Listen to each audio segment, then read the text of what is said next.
সরকারের নির্লিপ্ততা, সারা দেশে আইন শৃঙ্খলা পরিস্থিতির চরম অবনতি, বিএনপির ভারপ্রাপ্ত চেয়ারম্যান জনাব তারেক রহমানের বিরুদ্ধে ধারাবাহিক ষড়যন্ত্রমূলক মিথ্যাচার ও অপপ্রচার এবং মিটফোর্ডে ঘটে যাওয়া পাশবিক হত্যাকাণ্ডের দৃষ্টান্তমূলক শাস্তির দাবিতে কেন্দ্রীয় কর্মসূচির অংশ হিসেবে ময়মনসিংহ জেলা শ্রমিক দল এক বিক্ষোভ মিছিল ও আলোচনা সভার আয়োজন করে।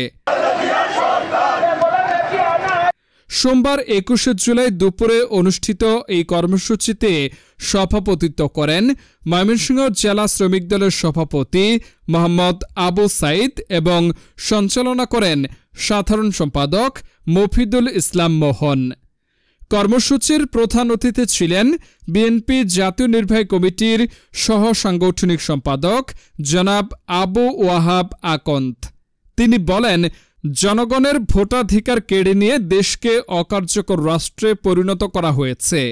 তারেক রহমানের জনপ্রিয়তায় ভীত হয়েই সরকার মিথ্যা অপপ্রচারে লিপ্ত হয়েছে। এছাড়াও আলোচনায় অংশ নেন ময়মনসিংহ দক্ষিণ জেলা বিএনপির আহ্বায়ক জনাব জাকির হোসেন বাবলু ও সদস্য সচিব জনাব রোকনুজ্জামান সরকার রোকন। তারা বলেন, মিটফোর্ডে একজন সাধারণ নাগরিককে নৃশংসভাবে হত্যা করার ঘটনা প্রমাণ করে দেশে বিচারহীনতার সংস্কৃতি প্রতিষ্ঠিত হয়েছে।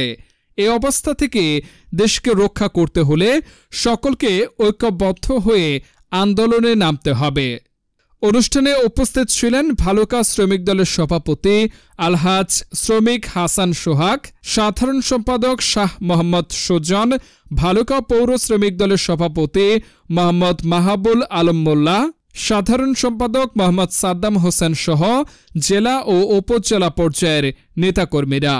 বক্তারা বলেন, দেশের গণতন্ত্র ধ্বংসের অপচেষ্টা এবং আসন্ন জাতীয় নির্বাচন বানচালের ষড়যন্ত্রে লিপ্ত একটি কুচক্রী মহল। এ ষড়যন্ত্র রুখতে রাজপথে সক্রিয় থেকে প্রতিরোধ গড়ে তুলতে হবে। বিক্ষোভ মিছিল শেষে অনুষ্ঠিত আলোচনা সভা শান্তিপূর্ণভাবে সম্পন্ন হয়। দাওয়াত দিতে চাই, শ্রমিক দল সেই দাওয়াত রক্ষা করবেন কিনা?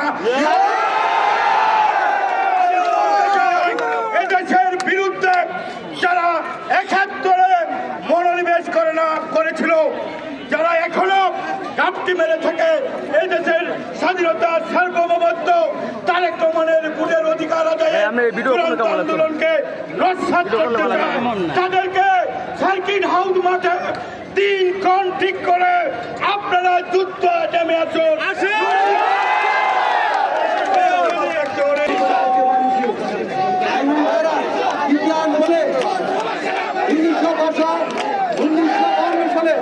ভাষা আন্দোলনে সচিবালয়ের সামনে যখন ছাত্ররা ধর্মঘট ডেকেছিল, সেই ধর্মঘটে যখন ১৪০ ধারা জারি করেছিল, সেই ধর্মঘটে নারায়ণগঞ্জের পরিবহন শ্রমিক এবং সচিবালয়ের শ্রমিকরা সেদিন সেই ১৪০ ধারা বন্ধ করে সেদিন ছাত্রদেরকে মিছিল করতে দিয়েছিল।